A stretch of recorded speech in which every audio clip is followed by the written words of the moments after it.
5 genre பண்ண ஆசைப்பட்டிருக்காரு Vijay sir. Vijay sir வந்து 5 ஜானர்ல படம் பண்ணணும் அப்படின்னு ஆசைப்பட்டிருக்காரு. ஏன் 5 ஜானர் ஒரே படத்துல வைக்கக்கூடாது?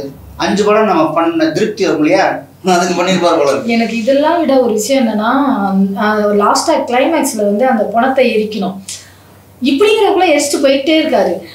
எப்படி அது ஒரு பெரிய ஒரு விஷயமாவே கட்டல.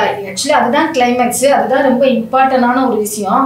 அவ்வளோ அசால்ட்டா அப்படி பெட்ரோலை ஊற்றினாரு, ஸ்டைலாக அப்படி போட்டாரு, உடனே ஓகே ஆயிடுச்சு, முடிஞ்சிருச்சு அப்படின்னு சொல்லிட்டு வெளில வந்ததுக்கு அப்புறம் ஒரு கிராஃபிக்ஸ் ஒன்று பண்ணார் பார்த்தீங்களா, ஜீவா சார் ஃபேஸ்க்கு ஒரு கிராஃபிக்ஸ் ஒன்று வந்து ஃபைட் சீன் வந்துச்சு பார்த்தீங்களா. அந்த கிராஃபிக்ஸ் பார்த்தா உங்களுக்கு எனக்கு வந்து சீரியஸாகவே நான் சின்ன வயசுல இந்த மோட்டு பப்ளுவோட அனிமேஷன்லாம் இருக்கும் பார்த்துருக்கீங்களா, அந்த சீன் தான் எனக்கு ஞாபகம் வந்தது. இதை ஜீவா சாரே டைரக்டா சட்டை போட வச்சிருக்கலாமே, எதுக்கு அந்த ஒரு கிராஃபிக்ஸ் அனிமேஷன்லாம் முடிச்சுட்டு டக்குன்னு அனிமேஷன்லாம் போயிடும், ஒரு ஜீவா அப்படி முடிப்பாரு. எனக்கு என்ன அது ஜீவாவோட கனவாக ஏன்னா நிறைய இடத்துல அவர் கனவுதான் காண்ட மாதிரியே காமிச்சிருந்தாங்க. ஸோ நானுமே நினைச்சேன், ஸோ ஒரு தூக்கத்துல இருந்து எழுந்துச்சிட்டாரு போல, ஃபுல்லா கனவு தான் போல, நம்மளே தூக்கத்துல இருந்து எழுப்பி விட்டுருக்கலாமே அப்படிங்கிற மாதிரிலாம் தோணுச்சு. எனக்குமே இந்த படம் பார்த்ததே ஒரு கனவாக தான் இருக்கு. படத்தை பத்தி நம்ம பாசிட்டிவ்ஸ் கொஞ்சம் இருக்கு, அதை சொல்லுவோம். எனக்கு கதை சைடு நம்ம பாசிட்டிவ் எதுவுமே சொல்ல முடியாது. டெக்னிக்கலா எனக்கு தெரிஞ்சு பாசிட்டிவ் நிறைய விஷயங்கள் இருக்கு. நானுமே சொல்கிறேன், இந்த கதையை நம்பி வந்து நல்ல பட்ஜெட் போட்டிருக்காங்க, அதில் எந்த டவுட்டுமே இல்லை. உங்களுக்கு வந்து இந்த படத்தை வந்து கிட்ஸ்லாம் வந்து பார்க்கணும், குழந்தைங்களாம் என்ஜாய் பண்ணலாங்கிறதுக்கான என்ன பண்ணியிருக்காங்கன்னா சிஜி அந்த கிராஃபிக்ஸ் ஒர்க்லாம் வந்து ரொம்ப நல்லாவே பண்ணியிருக்காங்க.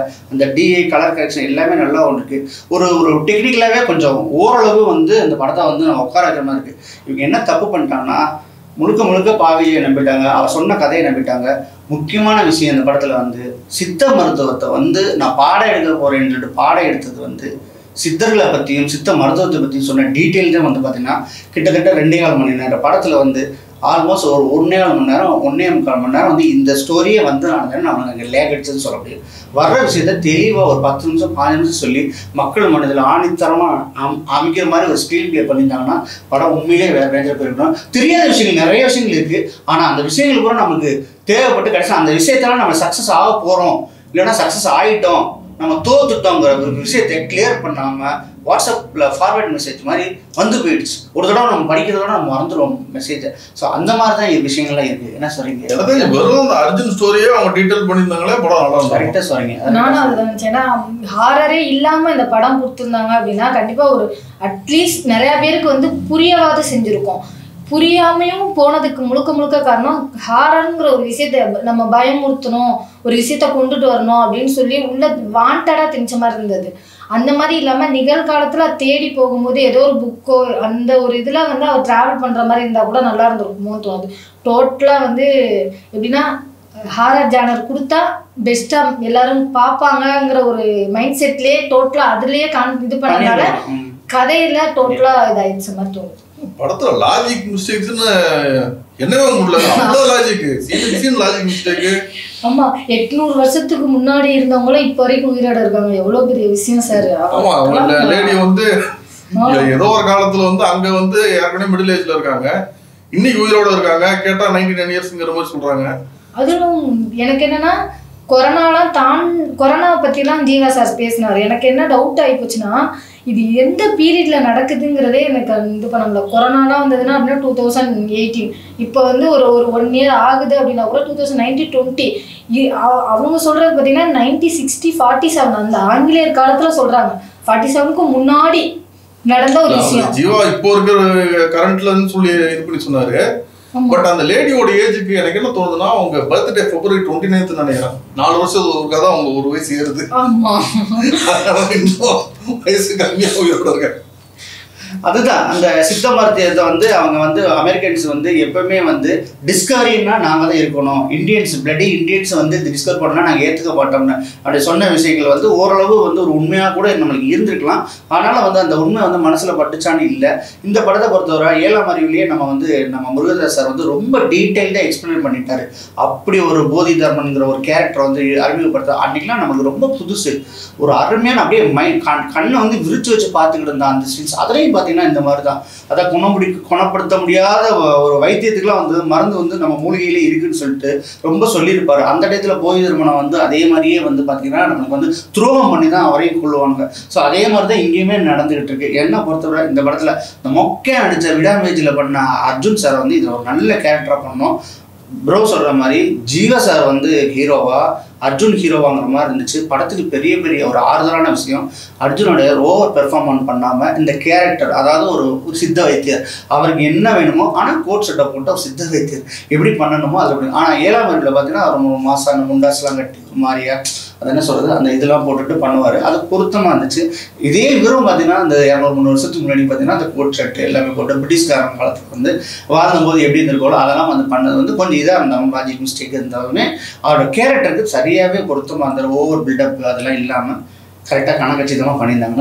இதை வந்து படத்துக்கு ஒரு பாசிட்டிவாக நான் நினைக்கிறேன். அர்ஜுன் சார் ரொம்ப கரெக்டாக வந்து தேர்ந்தெடுக்கிறாரு ரோல்ஸ் எல்லாம். ஹீரோவை பண்ண மாட்டேன், பண்ணா வந்து வியாபாரம் இல்லைன்னு சொல்லிட்டு விடாமுயற்சி சரியா போல. எல்லாரும் திட்டினது வந்து அஜித் திட்டினாங்க, மயில் திருமணி திட்டினாங்க. இந்த படத்துலயும் பாத்தீங்கன்னா எல்லாரும் ஜீவாவை திட்டுவாங்க, விஜய் திட்டுவாங்க. ஜீவோ ரிஸ்கே போயிட்டு எல்லா படங்களையும் ஒரு பாப்பாரு இம்பார்ட்டன்ட் கேரக்டர் பண்ணி பேச ஃபர்ஸ்ட் போயிட்டே இருக்காரு. அது என்ன பண்றது, நம்மள திட்ட வாய்ப்புல நம்ம ஏதாச்சும் பண்ணிட்டு போயிடுவோம். எனக்குமே அர்ஜுன் சாரோட ஆக்டிங் ரிலேட்டடா பார்க்கும்போது ரொம்ப இதார்த்தமா இருந்தது. அதுலயும் பாத்தீங்கன்னா வசனம் எனக்கு ஒரு விஷயம் இருந்தது. அந்த மண்ணெல்லாம் போட்டு சொல்லும் போது இந்த இதுக்கு முடிக்கு வந்து இந்த மருந்து யூஸ் பண்ணணும். அந்த காலத்துல இருந்தே நம்ம வீட்டில் பக்கத்தில் இருந்த விஷயங்கள்லாம் வச்சு அந்த டைலாக் பேசின விதம் சூப்பராக இருந்தது. ஏன்னா அவ்வளோ பெரிய டைலாக் வந்து அசால்ட்டாக பேசின மாதிரி ஒரு ஃபீல் இருந்தது. அந்த இடத்துலலாம் வந்து ஓவராக பில்டப்பாகவும் பேசல. ஓய்னா அது அழகாக ஒரு வைத்தியர் என்ன எப்படி சொல்லுவாரோ அந்த மாதிரியே சொன்ன விதம்லாம் நல்லா இருந்தது. ஸோ அர்ஜுன் சாரோட ஆக்டிங் இந்த படத்தில் ஓரளவு காப்பாற்றி கொடுத்துருக்கு. அதோட சேர்த்து மியூசிக்கும் இல்லைன்னா உட்காந்துருக்க மாட்டா, எழுந்துச்சு வெளியே வந்திருக்கலாம். இந்த துரோகத்தை பண்ணுறதுக்கு நட்பை தான் யூஸ் பண்ணுவேடான்னு அர்ஜுன் கேட்கும்போது மனசில் ஒரு வழி இருந்துச்சு. ஏன்னா எல்லாருமே பாதிக்கப்பட்டிருப்போம். துரோகத்தை நண்பன் செய்யும் போது நம்ம ஏற்றுக்க முடியாது. ஒரு நண்பன் வந்து துரோகியாக மாறும்போது சொல்ல இந்த துரோகத்துக்கு ஏடா நட்பை யூஸ் பண்ண சொல்லும்போது அவன் சொல்லுவான், உங்களெல்லாம் நம்ப வைக்கிறது எங்களோட வேலை, நீங்கள் நம்பி ஏமாறுறது உங்களோட வேலைன்னு அந்த வெள்ளக்காரன் சொல்லாமல் இல்லை. அது உண்மை முற்றிலும் அப்படிங்கிற அளவுக்கு கரெக்டாக கணச்சத்தியமாக பண்ணார். பாவிஜி சாரோட எழுத்துக்களை அந்த இடத்துல பாராட்டணும். கொஞ்சம் நெஞ்சு அப்படியே வரட்டிட்டு போச்சுன்னு தான் நான் சொல்ல முடியும். இந்த பாவிஜி நல்ல லிரிக்ஸ் ரைட்டரு.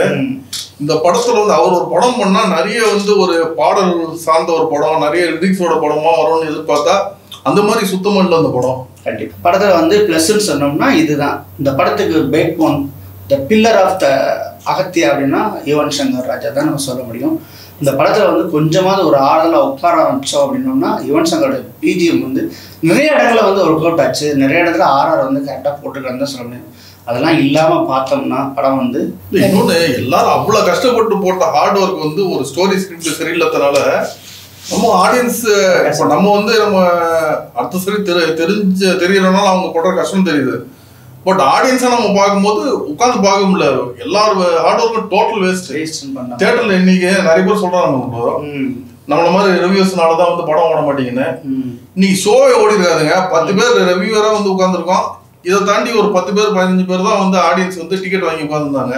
ஃபர்ஸ்ட் ஷோ ஓடுறத நிறைய படங்களுக்கு வந்து ரிவ்யூஸ்னால தான் அந்த ஒரு ஷோவே ஓடுது. இப்போ ஆடியன்ஸ் வந்து இந்த படம் பார்த்துட்டு நம்ம தப்பா சொல்லி வந்து இது பிரச்சனை பரவாயில்ல, இருக்கிறது நம்ம ஆடியன்ஸ் பாயிண்ட் ஆஃப் வியூல சொல்றோம். யாருக்கு யார் மேலேயும் கோபம் இல்லை, வருத்தம் இல்லை, மாமா மச்சான் பிரச்சனையும் இல்லை. ஒரு நல்ல படங்களை உருவாகணுங்கிறதுக்காண்டி தான் ரிவ்யூ கொடுக்குறாங்களே ஒழிய படங்களை அழிக்கிறதுக்காண்டி கிடையாது. ரிவ்யூனால ஓடின படங்கள் ஏராளம் நம்ம சொல்லலாம். ஒன்றுமே இல்லைங்க. இதில் 5 மைல் பாய்ஸ்னு ஒரு படம் வந்துச்சு, நீங்கள் எங்கேயாவது வச்சு ப்ரொமோ பண்ணீங்களா? ஒன்றுமே இல்லை. எங்களை மாதிரி மவுத் டாக்கில் போய் தான் அந்த படமே ஹிட்டாச்சு. பிரேமலுன்னு படம், அந்த படத்தில் யாருங்க அவர் நடித்தவர் யாருக்காவது தெரியுமா? யார் ஹீரோயின் யாருக்காவது தெரியுமா? அதுக்கு பின்னாடி வேணா நாங்களுக்கு மமிதா பைஜு அவ்வளவு பெரிய ப்ரோ இந்த படம்லாம் விடுங்க ப்ரோ. ஃபயர்னு ஒரு படம் வந்துச்சுல்ல, ஃபயர் அது வந்து அவ்வளவு கிளாமரான படம் வந்து வெளில யாருக்குமே தெரியாது. நானு இவரும் அப்புறம் அவங்க டீம்ல வந்து ஒரு லேடி யாரோ ஒருத்தவங்க வந்தாங்க. 3 பேரோட ரிவ்யூஸ் தான் ஆக்சுவலா போய் ரீச் ஆச்சு. அது கிளாமருங்கிற விஷயம் வந்து இந்த 3 ரிவ்யூவர்ஸ்னால தான் வந்து அந்த அளவுக்கு போய் எல்லாருக்கும் ரீச் ஆகி 15வது ஓடிட்டு இருக்கு. 3வது வாரம் ஓடிட்டு இருக்கு, இன்னும் ஓடிட்டு இருக்கு. ஆக்சுவலி இப்போ 2024 வந்த நிறைய சின்ன படங்கள் ரிவ்யூவர்னால தான் மேலே வந்தது. இன்க்ளூட் வாழையில இருந்து ஃபர்ஸ்ட் நாள் பாருங்க அந்த அளவுக்கு ரீச் ஆகல. அடுத்த நாள் பாருங்க டிக்கெட் ஃபுல்லு. அதுக்கு ரீசன் முக்காவாசி ரீசன் வந்து பாத்தீங்கன்னா ரிவ்யூவர்னால. அதையும் தாண்டி லப்பர் பந்து சொல்லுங்களேன். லப்பர் பந்துக்கு என்ன சார் உங்களுக்கே உங்க மேல நம்பிக்கை இல்லை? கெத்து தினேஷ்னு சொல்கிறீங்க, அவர் எத்தனை இது கொடுத்தாரு? ஃபஸ்ட்டு நாள் சக்ஸஸ் ஆனோட கடை ஓடிடுறீங்க. இந்த சக்ஸஸ்க்கு நானும் ஒரு காரணம் வந்துட்டு இந்த உட்காந்து ரிவ்யூ கொடுத்தீங்க. எல்லா லட்சணமும் எங்களுக்கு தெரியும். நல்ல படம் கண்டிப்பாக ஓடும், ரிவ்யூ பண்ணுறதையும் தாண்டி ஓடும். ரிவ்யூவர்னால இன்னும் நல்லாவே போய் மக்கள்கிட்ட சேருங்கிறத இந்த நேரத்தில் பதிவு பண்ணுறோம். மொத்தத்தில் இந்த படம் வந்து குடும்பத்தோடு வந்து பார்க்கலாம், மோசம் இல்லை. பயங்கரமான ஃபாஸ்டான சூப்பர் படம்னு சொல்ல முடியாது, ரொம்ப மொக்க படம் அப்படின்னு சொல்ல முடியாது. ஒரு பிலோ அவரேஜான படம். டைம் இருந்தால் வந்து பாருங்கள். ஆனால் ரிலீஸ் ஆஃப் த மூவி வந்து ரொம்ப தப்பாக இருக்குது. ஏன்னா நீங்கள் படத்தோடைய டார்கெட்டே வந்து குழந்தைகளை வந்து டார்கெட் பண்ணியிருக்கீங்க. அவங்களாம் வருவாங்களா படத்துக்கு அப்படின்னா, இப்போ எல்லாம் எக்ஸாம் நடந்துட்டு இன்னும் ஒரு 1.5 மாதம் பிள்ளைங்கெல்லாம் பிஸியாக இருக்குது பாவம். அவங்களுக்காண்டி நீங்கள் படத்தை எடுத்துகிட்டு அந்த டைமில் நீங்கள் ரிலீஸ் பண்ணியிருந்தா கூட ஓரளவு மனசை தேர்த்திக்கலாம், பணத்தையும் தேர்த்திருக்கலாம். இப்போ வந்து பார்த்தீங்கன்னா 4 நாள் கழிச்சு எக்ஸாம் லீவ் வந்தால் கூட 4 நாள் வரை தேட்டரில் தாக்கு பிடிக்குமாங்கிறது ரொம்ப சந்தேகம் தான். ஸோ இவ்வளவுலாம் முதலீடு பட்ட உங்களுக்கு தான் தெரியும் எந்த டைமில் ரிலீஸ் பண்ணியிருக்கணும், எந்த இடத்துல ரிலீஸ் பண்ணியிருக்கக்கூடாதுன்னு. அதை நீங்கள் தப்பாக வந்து நீங்கள் டார்கெட் பண்ணாத எங்களுக்கு ஃபீல் ஆகுது. நீங்கள் பாவிஜய் சாருக்கு ஒன்று சொல்கிறேன், நீங்கள் வந்து தேர்ந்தெடுத்த கதையை நீங்கள் அதுக்கு மேலே பண்ண திரைக்கதை வந்து சுத்தமாக ஒர்க் அவுட் ஆகல. நெக்ஸ்ட் டைம் ப்ராப்பரான ஒரு கதை எடுங்க. ஒரு சிங்கிள் ஜானர் எடுத்துட்டு ஒரு 2 ஜானர்ஸ் காமெடி எடுத்தீங்கன்னா ரொமான்டிக் காமெடி அது மாதிரி 2 ஜானர் வேணால் நீங்கள் மிக்ஸ் பண்ணலாம். அதை தாண்டி ஒரு 3ஆவது ஜானர் போயிடாதீங்க. நல்ல கதை கண்டிப்பாக உங்களுக்கு கண்டிப்பாக திறமை இருக்கு. ஏன்னா லிரிக்ஸில் நீங்கள் ப்ரூவ் பண்ணிருக்கீங்க, கண்டிப்பாக டைரக்ஷனும் நீங்கள் ப்ரூவ் பண்ணீங்க. பட் இந்த படம் ஒர்க் அவுட் ஆகல. இந்த படம் ஆக்சுவலாக உங்கள் பேருக்கு எடுக்கிற மாதிரி இருக்கு. நெக்ஸ்ட் படத்துக்கு all the best for better film. இந்த படத்துல வந்து முக்காவாசி எல்லாரும் ட்ரை பண்றாங்களேங்கிறதுக்காண்டி ஹாரர் அதிகமாக கொடுக்கணும், ஏதோ பண்ணணும், பண்ணா எல்லாரும் வந்துருவாங்க அப்படின்னு. ஏன்னா இவங்களோட ஆடியன்ஸ் பார்த்தீங்கன்னு வச்சுக்கோங்களேன், இந்த 3D இதெல்லாம் பார்க்கும்போது சைல்டு ஆடியன்ஸ் அவங்க மட்டும்தான் இந்த மாதிரி விஷயங்கள்லாம் லைக் பண்ணுவாங்க. ஸோ இதை வந்து இன்னும் கொஞ்சம் நாள் தள்ளியிருக்கலாம், நிறைய லாஜிக்கல் மிஸ்டேக்ஸ்லாம் கம்மி பண்ணலாம். ஏன்னா இப்போலாம் 5-10-6 வயசு பிள்ளையே கண்டுபிடிச்சிருது இந்த இடத்துல மிஸ்டேக் இருக்குது அப்படின்னு சொல்லிட்டு. ஸோ இந்த டைமில் போயிட்டு நீங்கள் வந்துட்டு இவ்வளோ லாஜிக்கல் மிஸ்டேக் கொடுக்கும்போது அது வந்து கண்டிப்பாக அதுவே ரொம்ப பெரிய மைனஸ்ன்னு நினைக்கிறேன். ஸோ கண்டிப்பாக வந்து நெக்ஸ்ட் டைம் நல்ல ஒரு கதை, இதே மாதிரி நல்ல ஒரு கதையை பெஸ்ட்டாக கொடுத்தா சூப்பராக இருக்கும். தேங்க்யூ.